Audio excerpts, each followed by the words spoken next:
Broadcasting from the business capital of the world, this is the Podcast Business News Network. So I'm wondering, have you ever thought that maybe you were a little psychic? Like you think about something and it happens, or you have a premonition, comes true. Phone's about to ring. You're like, yeah, I know who that is. You don't even have to look at a caller ID. Maybe you are psychic. Maybe you should talk to Danielle because she is a medium and also a mentor and helps people realize their psychic ability and walk them through it, teaches and instructs them. And she's with us here today. Danielle Anatra joins us. Welcome. How you doing today? I'm doing great. Thank you for having me. I really do think that a lot of us have that fleeting thought, like, what is this? Is it intuition? Is it psychic ability, or is it a gut feeling, or could those all be kind of the same thing? They're all similar. They all go hand in hand. They're all different animals, but yeah, I know I get so many people that come to me that like, I think I'm psychic, but I'm not sure, or I had a dream, or I had this happen, or I had that happen. And the truth is we could all tap in to that. We all have intuition. We all get that, like you talked about, that gut feeling. And we all have those like, maybe I shouldn't trust this person, maybe I should. Like that subtle thought or feeling or knowing that you have is your intuition. The thing that makes it more of a psychic experience is actually knowing, like you could say, you know what, she's not really in a great mood today. That's your intuition. But when you go a little deeper into it and you know why she's not in a good mood or the details behind it, though that's all your psychic experience. That's part of what you're experiencing on a psychic level. It's not something that's so black and white right in front of you, but it's something that you see so clearly without trying. So that's kind of the difference between using your intuition and then just taking it that step further and making it that psychic experience. So if you want, I'll go through a few things that people really, these are, there's so many different signs that you're psychic, and things happen to us and all kinds of experiences that we go through, but there are a few things that are big that almost everybody experiences or has or comes to me because they're like, I think something else is going on, so I wanted to dive a little deeper into it, and Yeah, that's yeah, where we please do, start. because this is Okay. one of those things that I think a lot of us think about. Like people have said to me, all different types, Yeah. astrologers, even psychics. Like you have some intuition. I'm like, I don't know, Mhm. whatever you say. I don't know what it is. You know, It's a matter of listening to your intuition because that's where we want to kick ourselves sometimes. Like this, sometimes I'm like, you feel something and then you don't do it, and you're like, oh, I know I should have did that, well, and I kicked myself a lot before I started to really understand like what was going on with me, and I started to, get into it a little more. oh, so So, true. All right, before you dig in, is intuition pretty much the same thing as a gut feeling? yeah, yeah, I could say yes. Yeah, you might get a feeling like I shouldn't do something, but you don't know why, but you're just like, I shouldn't do that. Or, my kids shouldn't go to that party tonight. I just feel like something's going to go on, like, so yeah, you can call it mother's intuition they call it women's intuition, just that gut feeling, Yep, yep. that people get. That's real, that exists. People separate that from intuition to psychic, but I feel like it all goes hand in hand. Hmm. Interesting. All right. Yeah. Hit us up. What do you got? I thought, okay. So the first one, you nailed it when you first started, talking. You said the phone's ringing, you know exactly who it is. You might say, oh, I'm waiting for this letter in the mail. I know it's going to come today, or I'm going to get good news today. It comes, and, you just know. You don't know how you know, but you just know certain things. So that would be the first sign. You have a lot of those phenomenons that happen very often, and you'll see when it's time to really dive into it, you'll get a lot more of it in a closer amount of time. And not just like once a year or anything like that. You'll get a lot of that. When someone's lying to you. This one always comes in handy. Hmm. Did you ever talk to somebody and they're just like, oh no, I can't come to the party tonight because I don't feel good or I'm sick, and you're like, you're full of crap. Like you just you just kind of Yeah. know that they're lying to you.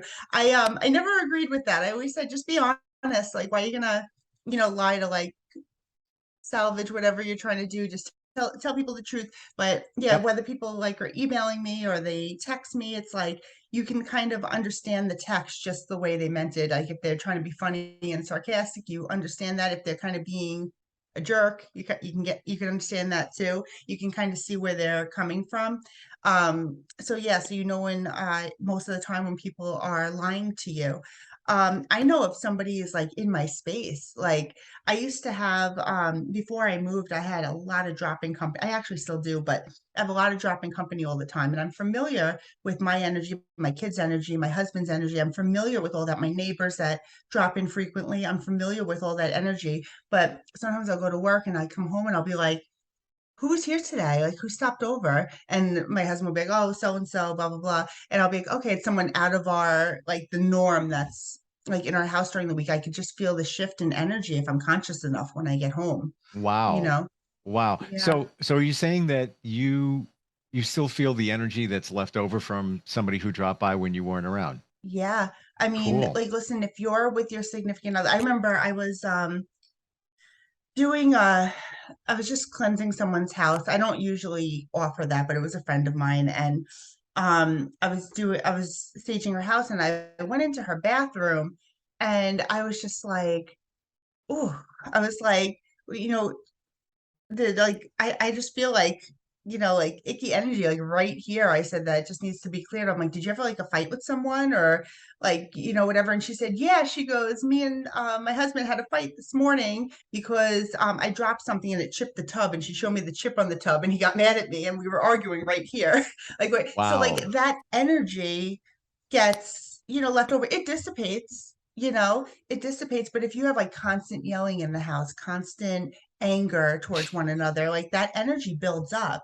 And, the best way I feel to get rid of energy like that is raising your vibration. Maybe if you feel like you have a lot of stagnant energy, I always tell people like move your furniture around, clean your house, like, get rid of that clutter under the bed or in the closet that you don't usually touch very often. Clean out that junk drawer, like move the energy around in the house a little bit, because when you do that and clean up, like if you're somebody who like has clutter building up, like clean up, because once you do that you just feel, you feel like your mind is a little more clear, and then the space around you is a little more clear. And I always tell people to do that because it really helps move the energy around and kind of clean it up a little bit.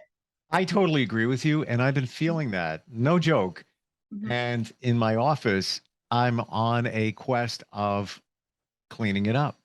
Yep, Just what you said, because I yep. feel like the energy, things are, there were some changes. So I need to Mhm. push that out. But at the same time, Mercury retrograde starts today. So Yeah, right now I'm looking at drives backing up because I it's almost like a know. reminder. It's like time to back up things because, yeah, never Yeah. know. Well, I always tell people like the first, well, what I believe the first like law of the universe really is order.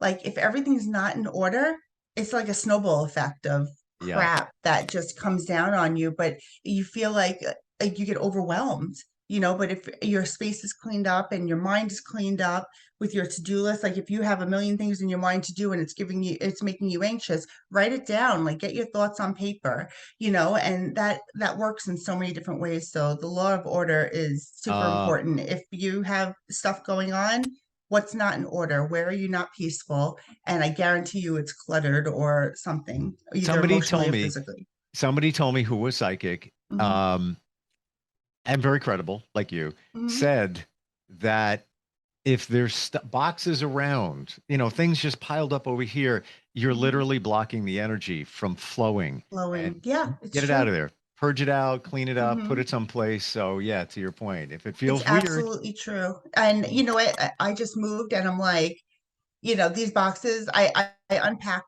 I think faster than most people. Like I had to get everything in order. Like I'm very neat and I like everything in place. Like I have to make my bed every morning. Like it's just like that's your first accomplishment of the day. mhm, It's just something like if you don't do anything all day, make your bed. Like I just feel like, everyone likes getting into like a nice, yeah, like made up bed and it's one accomplishment that you had for the day. It's just so important to keep things in order. And some people work in their own chaos, and that's fine too. Everybody's If different. you're, yeah, I mean, you know what, listen, I know some people who, when they're reading, they need like complete silence, they need no distractions, they need to go. I have two children. It doesn't matter.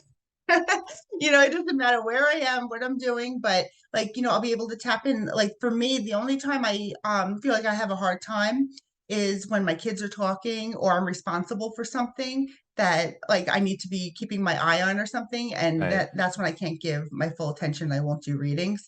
But everybody's very different, but we always work to, work through any Well, you know distraction. But what? It's take the information and do whatever you want with it. So we just said, if you feel out of place, out of sorts, things are a little wonky, try cleaning up your place. It's right. not just peace of mind. Oh, it's clean now. No, it's an energy block Mhm. as well. It is. Absolutely, it is. Um, Another thing, if you feel, a lot of people get this, you feel uneasy before like some kind of catastrophic event, like a major storm, or, you feel something coming, like an earthquake is coming, or things like that. Hmm. I know someone who, had children in one of the school shootings in the past few years. And she said to me, she's like, I woke up, she goes, I did not send my kids to school. She goes, I didn't know what was going to happen, but she goes, I just got that gut feeling that they shouldn't go to school. And she goes, I took off of work and I stayed Wow. home and I kept my kids home from school. And the shooting happened during the school. And it was, that whole thing of 9/11. I mean, how many people didn't go to work that day? You Yeah. know, And why? And why? mhm. And how many people did, but had the feeling, but didn't listen to it. It's Hmm. just, when we're conscious and we could hear things, we have to listen, but we also have to trust too that we're going to be at the right place at the right time.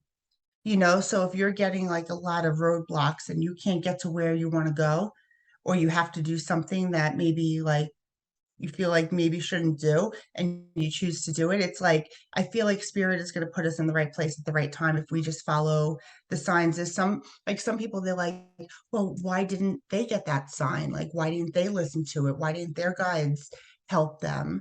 We have to trust that there's a plan bigger than all of us, that right place, right time. It's important. Sometimes you don't see it right away, but you'll see it But we don't, later on. to your point, Danielle, okay, let's look at it something catastrophic like 9/11, where Mhm. some people, and how many times have you heard this? Yeah, just something told me not to Yeah. go to work today. Oh And yeah. then others will say, well, my loved one went and perished.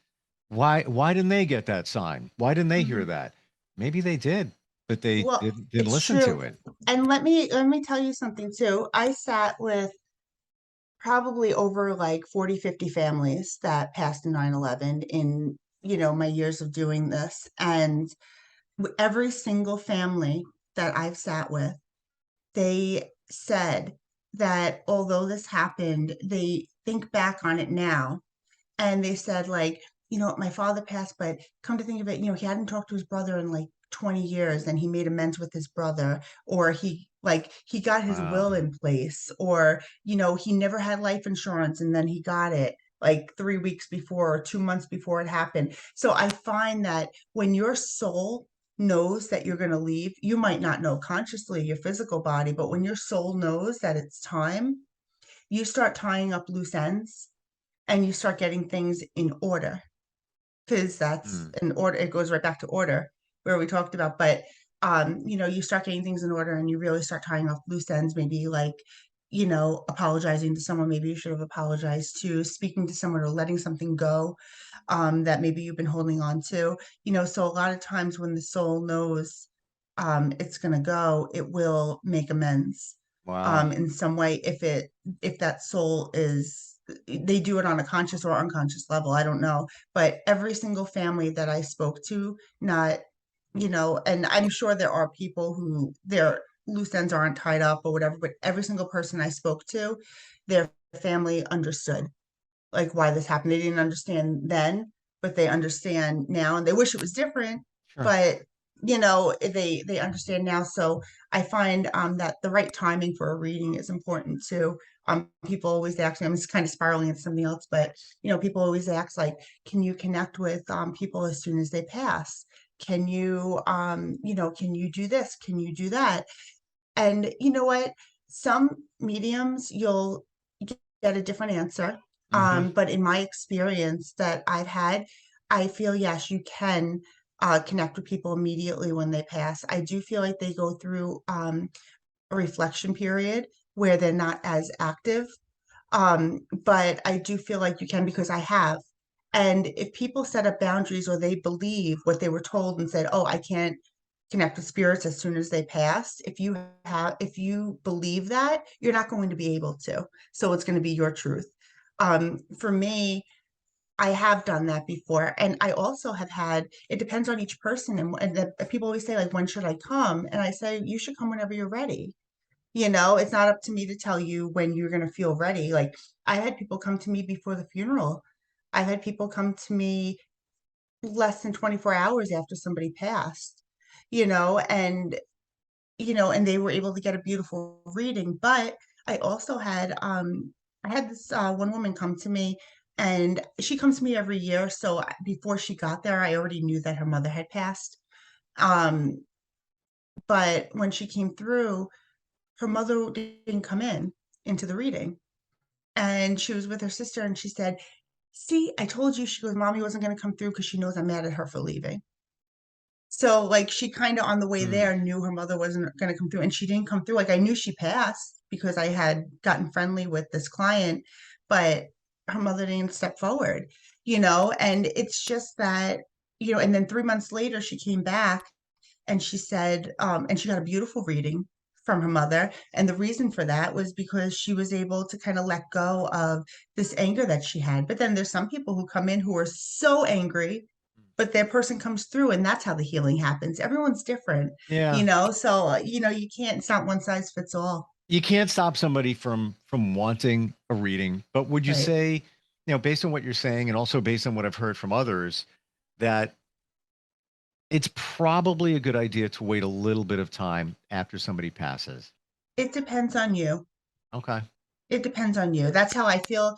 I just feel like sometimes people need time, and sometimes people want that.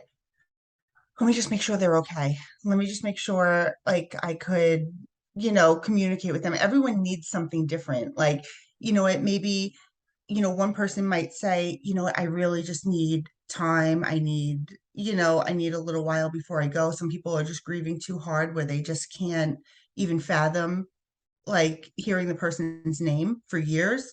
And some people, want that right away. I had someone who lost their boyfriend. I have, people who were murdered, and like the family is like, I need to get to the bottom of this. I want to know what happened.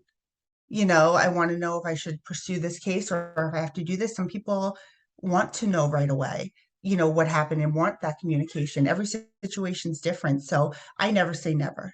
Mm. And I never tell people, um, you know, this, that, and the other thing. I always just tell them, you have to do what's right for you. When you feel like you can hear everything that is going to come in, then that's a good time for you. If you feel like, this is something you need for closure, then come in. If this is something that you feel like you need to wait because you're just too sad and you're not going to take in everything, then wait. The truth is everyone, they're going to grieve forever, but they're just going to start grieving a little differently than they did. So I know we diverted a little bit it's here, okay. and no, no, I no, always and we're going to get back to Mm. how you mentor people who believe they have psychic ability and help them along the way. But I'm kind of curious, Danielle, what is the hardest message that you ever had to deliver? Mm, trying to think. There's the thing is, I have I used to cry a lot when I delivered messages, I was like going to all the ask you. I time. was going to ask you that too. I used to, because there are, you get your feelings get involved in it. And I learned to better, and I would still think about that reading time and time again after people lose children, I can't even tell you the sadness. that comes in where I was at a point where I'm like, I don't know if I can do this work. Like I was getting like overly, I was holding on to all of it. And I started really letting go. And I asked spirits to help me let go of the thoughts, feelings, and emotions that weren't mine. And once I started doing that, I stopped crying during readings and I actually started feeling a little like almost like heartless. Like, you could feel for somebody, but as soon as they leave, I'm like, okay, I'm gonna go get a cup of coffee. Or it's like, how do you like just jump from something like Yeah. that to, You and shut it I don't off. know. Yeah, and I don't know, but it's not mine. And I learned to do that in my life too. Even if one of my kids are having a hard time, I used to be very involved in it. Like, and I would be over, like, how many parents do you know that are just like, oh my God, I can't believe they're going through this. I can't, and it's eating at them. But you can't be 100%. You can never be 100%, but you can't have that balance.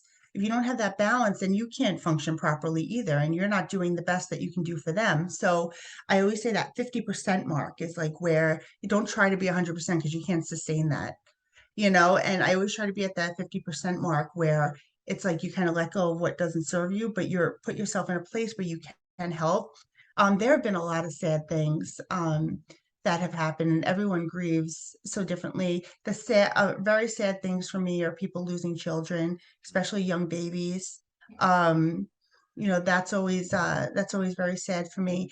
The saddest things that I seem to connect with are people who are in very difficult situations. I had a child, like early teens, working and taking care of their mother and their siblings because the father was abusive, and he like took the brunt of the father. And it's just, and I've had multiple situations like that where kids are just like stepping up and just working and doing things that like, someone our age should be doing, and just like, taken care of. So yeah, those are really sad to me when those situations happen where I see somebody not living the way I feel like, their age should be living. It's And very is that sad. Or based on things that they've told you, or the message you get from spirit thinking that, oh, this is what's really going on over here. Whoa. both. Okay. Both. Um, you know, I always will pick up on something in the reading.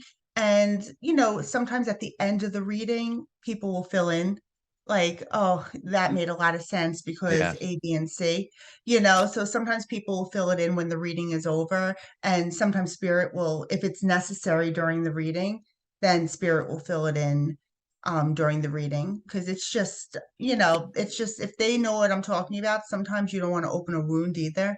So I always just trust spirit that they're going to give me what they need and they'll help me say it in a way where it's going to be well received. Like there's some people I'm so blunt and I'm just like, oh my God, I can't believe I just said that to them. But but that's the way they needed to hear it.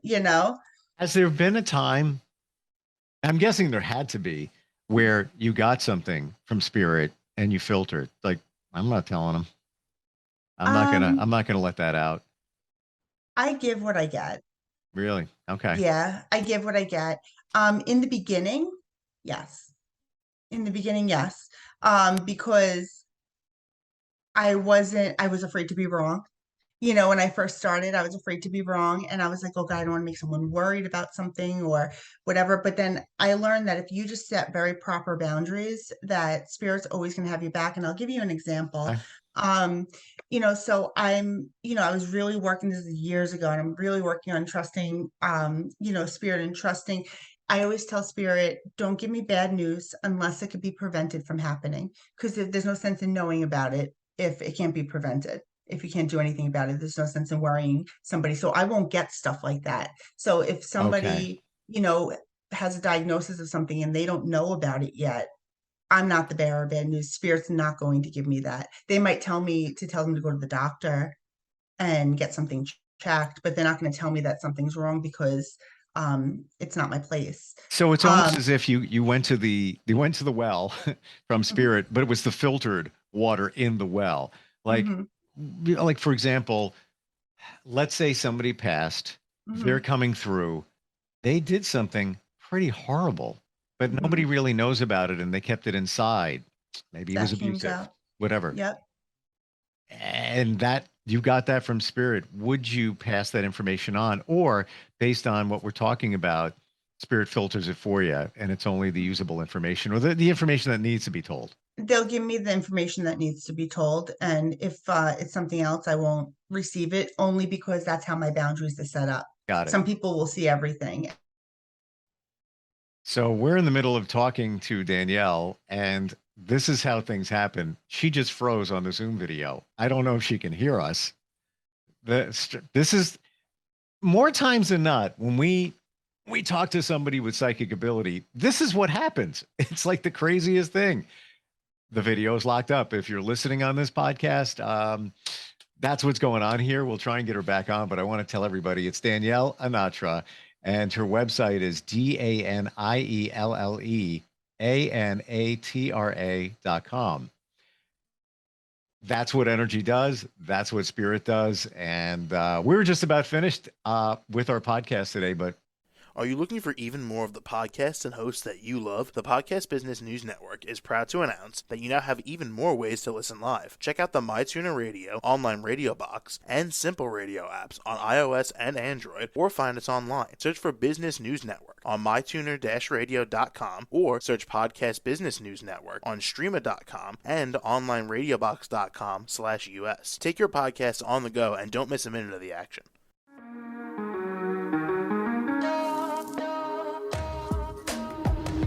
Broadcasting from the business capital of the world, this is the Podcast Business News Network. For nearly 2,000 severely injured veterans, everyday life has become filled with barriers. Day-to-day simple tasks can become pretty daunting. I have to carry my chair up 2 flights of steps or have somebody do it for me. What scares me the most is just the falling. When I'm struggling with my house, I think, to have that one great barrier just knocked down, it's crucial. Home for Our Troops is a wonderful nonprofit that builds a Mortgage-free, fully adaptive, handicap-accessible house. And there's no catch. It'll be our very first home that we've ever owned. This is a game changer. This is where your life begins again. We need you to join us in completing this important mission. Please visit hfotusa.org and help build homes and rebuild lives. Because of you, everything's going to be okay.